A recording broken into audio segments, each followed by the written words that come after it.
Bismillahirrahmanirrahim. Assalamualaikum warahmatullahi wabarakatuh. Alhamdulillahi rabbil alamin. Wassalatu wassalamu ala Rasulillah wa ala alihi wa sahbihi ajma'in, amma ba'd. Allahumma 'allimna ma yanfa'una wanfa'na ma 'allamtana. Teman-teman kelas 8 yang sama-sama mengharapkan ridha Allah Subhanahu wa taala, pada kesempatan yang berbahagia ini mari kita lanjutkan pelajaran kita di maddah fikih tentang solat qasar, jama', solatnya orang sakit dan solat khauf. Teman-teman yang sama-sama mengharapkan ridha Allah Subhanahu wa taala, kita ketahui bersama bahwa ajaran Islam itu ajaran yang mudah, ajaran yang sesuai dengan kebutuhan, ajaran yang sesuai dengan perkembangan zaman. Maka ajaran Islam memberikan beberapa hal sebagai solusi terhadap permasalahan yang mungkin muncul di kemudian hari.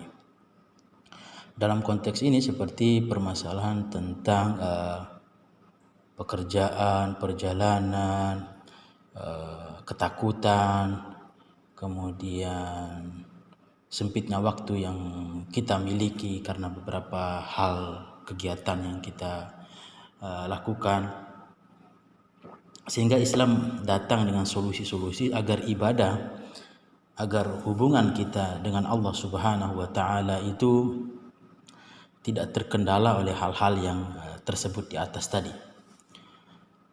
Allah Subhanahu wa taala berfirman, "Wa idza darabtum fil ardi falaysa 'alaikum junahun an taqsuru minas shalah." Dan apabila kalian berpergian di muka bumi, maka tidaklah berdosa kalian mengqasar salat kalian. Kemudian Rasulullah sallallahu alaihi wasallam bersabda, salat adalah sedekah yang Allah Subhanahu wa taala sedekahkan kepada kita, maka kita sebagai hambanya ya sepatutnya menerima sedekah tersebut. Rasulullah bersabda, "Shadaqatun tasaddaqallahu biha 'alaikum faqbalu shadaqatah." Kemudian Rasulullah sallallahu alaihi wasallam biasa melaksanakan qasar, pernah melaksanakan jama'. Jadi hal ini kita sebagai manusia patut mensyukuri hal tersebut karena Allah Subhanahu wa taala sudah memberikan kita kemudahan.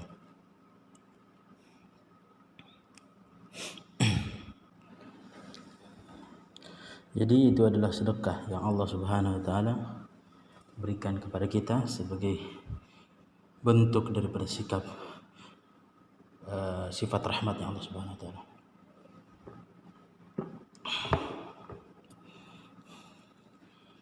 Jadi Rasulullah SAW biasa melaksanakannya ketika semasa beliau hidup.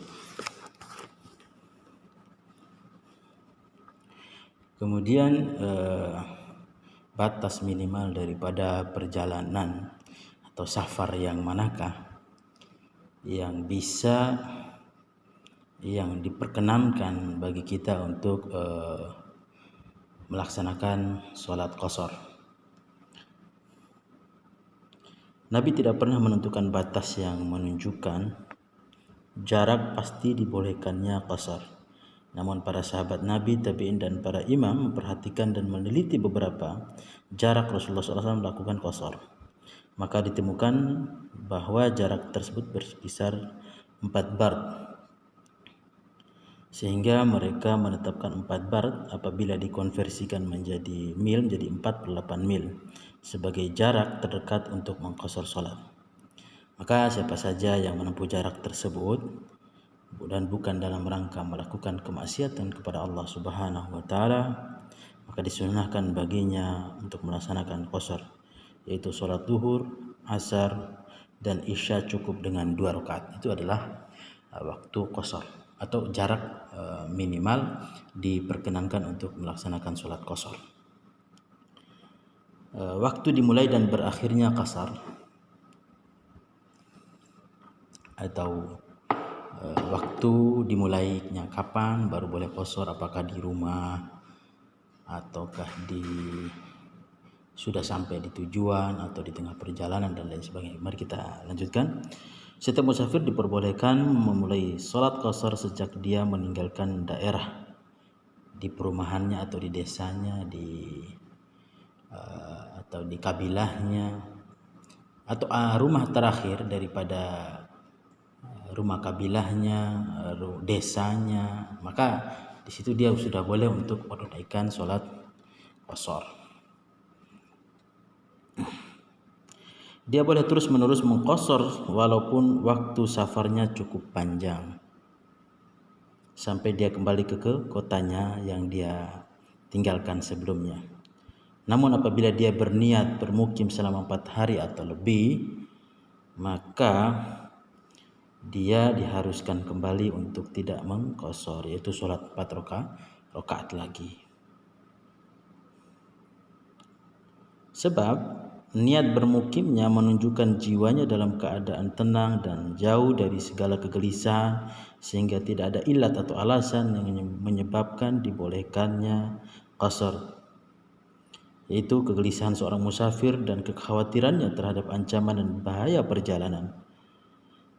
Contohnya, dalilnya yang menunjukkan bahwa harus kembali sholat 4 rakaat jika ada niat bermukim di suatu tempat adalah Nabi sallallahu alaihi wasallam pernah menempati tinggal di Tabuk dan tidak ada niatan untuk bermukim, maka Rasulullah SAW selama di Tabuk itu mengqasar terus-menerus sholatnya karena beliau tidak berniat untuk bermukim di sana.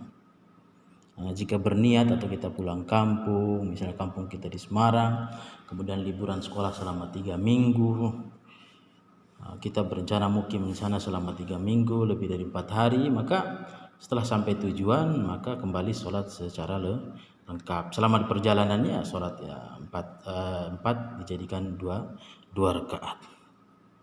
Itu ya. Jadi ilatnya adalah, alasan kita diperbolehkan jamak adalah karena adanya kegelisahan, ketakutan, kekhawatiran, keberatan ketika di perjalanan, sehingga kita diberi kemudahan untuk melaksanakan sholat hanya 2 rakaat.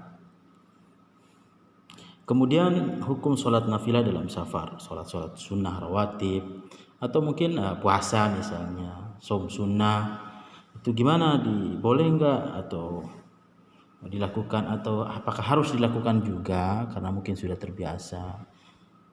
Apabila seorang muslim melakukan perjalanan jauh, maka dia boleh meninggalkan seluruh sholat sunnah, baik rawatib maupun yang lainnya, kecuali 2 rakaat fajar dan witir yang tidak dianjurkan untuk ditinggalkan karena pahalanya sangat besar.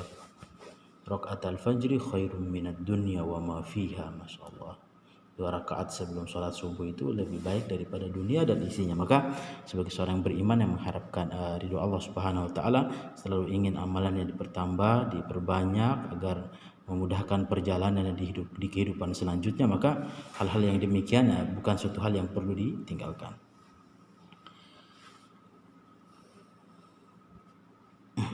Pada dasarnya musafir tidaklah mengapa untuk sholat nafilah dan tidak makruh.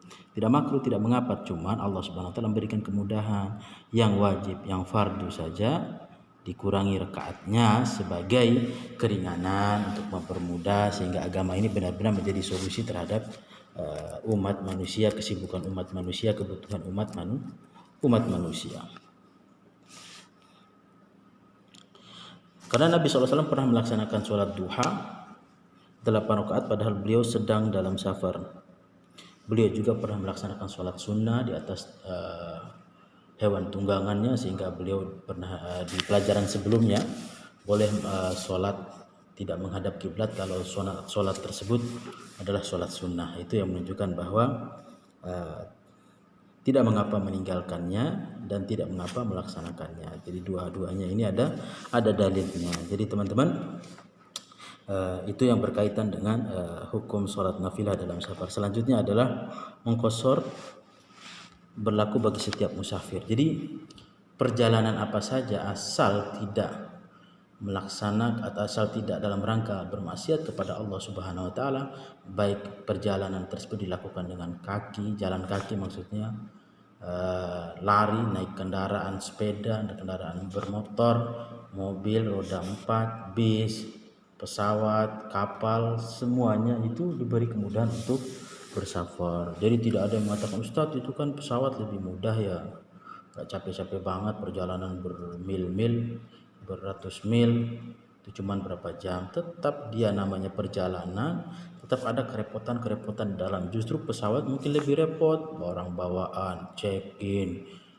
barang ketinggalan, buka dompet, buka jam, buka jaket pada saat proses mau check in. Jadi semua itu ada hal-hal yang memberatkan, yang buat kita khawatir, takut lupa dan sebagainya. Tetap semuanya ada risiko dalam perjalanan.